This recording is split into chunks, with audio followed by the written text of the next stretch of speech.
یاد رکھا۔ فرمایا نبی کریم علیہ السلام دو قبروں کے درمیان سے آپ کا گزر ہوا۔ آپ کھچر پر سوار تھے۔ جب کھچر پر سوار تھے اچانک آپ کا جو کھچر تھا، یہ نہیں کہا کہ آپ اونٹ پر سوار تھے یا گدھے پر خر پر سوار تھے، فرمایا کہ آپ کھچر پر سوار تھے۔ ایک روایت میں آتا ہے کہ بعد نے کہا کہ آپ گدھے پر، لیکن زیادہ روایات میں کیا آتا ہے؟ کھچر ہی آتا ہے۔ اللہ اکبر فرمایا اس کے اوپر سوار تھے نبی علیہ السلام۔ جب دو قبروں کے درمیان سے گزرے، آپ گزرنے کے بعد آپ کا گھوڑا، آپ جو سواری پر سوار تھے، وہ بدکام، وہ ڈر گیا۔ نبی علیہ السلام نیچے آئے۔ آپ نے کیا کام کیا؟ آپ نے پہلے فرمایا کہ ایک آدمی چغل خور تھا۔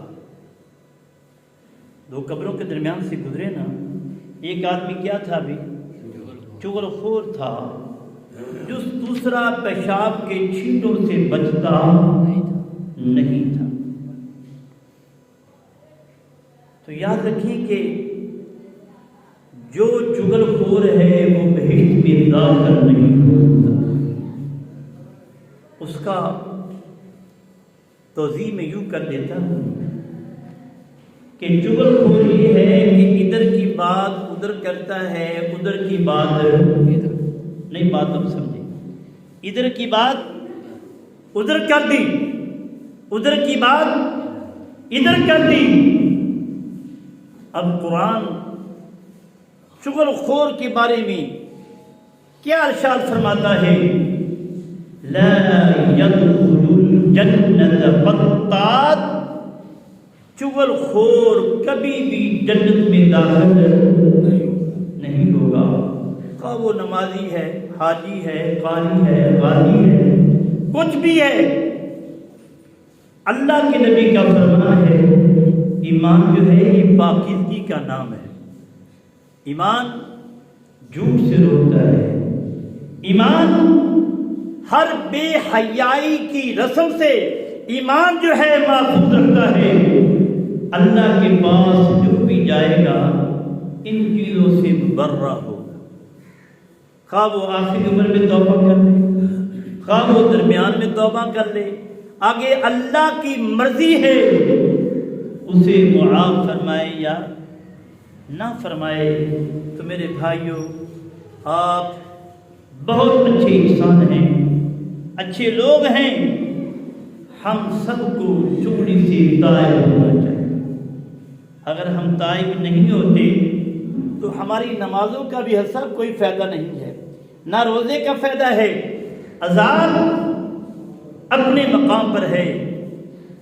تو چغلی کی بات کر رہا تھا میں، بات لمبی ہو جائے گی۔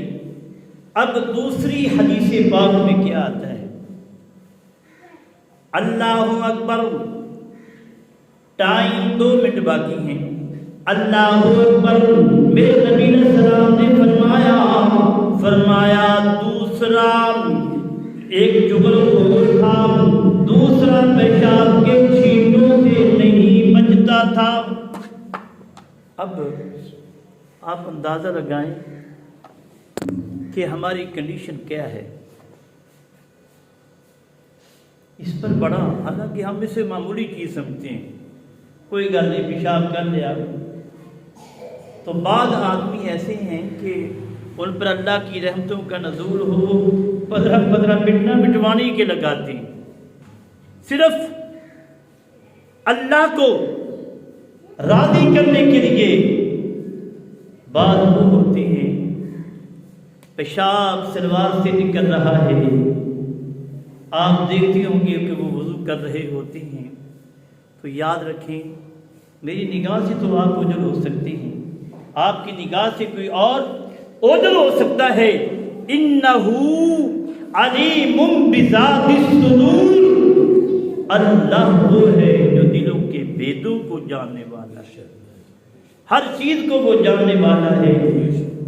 بیٹا باپ سے بچ سکتا ہے، باپ بیوی سے بچ سکتا ہے، باپ جو ہے اپنی زوجہ سے تو اولا کر سکتا ہے، لیکن جس نے پیدا کیا ہے، جس نے سر سے لے کر پاؤں تک میں کچھ بھی نہیں تھا، ہم کچھ تھے پھر کچھ بنے نہ، کچھ بننے کے بعد پھر ہم کچھ نہ بنے، پھر ہم قبر میں گئے. جو ہمارے احوال جو دنیا میں رہا ہوں، جو ہمارے احوال میں جو میں نے حرکتیں کی ہیں، وہ تو سب لکھی ہوئی ہیں. کرامن کاتبین نے لکھی نہیں لکھی بھی، یہ اللہ کا فیصلہ ہے. لہذا میرے بھائیوں، حقوق العباد اپنے مقام پر ہیں، لیکن یہ چیزوں سے بچنا بہت ضروری ہے. اللہ اکبر. میرے نبی علیہ السلام نے دیکھا دونوں کو عذاب ہو رہا ہے. عذاب کہاں ہے بھائی؟ نیچے ہے نا. عذاب کہاں ہو رہا ہے میرے ویر؟ نیچے ہو رہا ہے. اللہ اکبر. صحابی نے پوچھا جو ساتھ تھا، تو آپ نے پوچھا یا نبی اللہ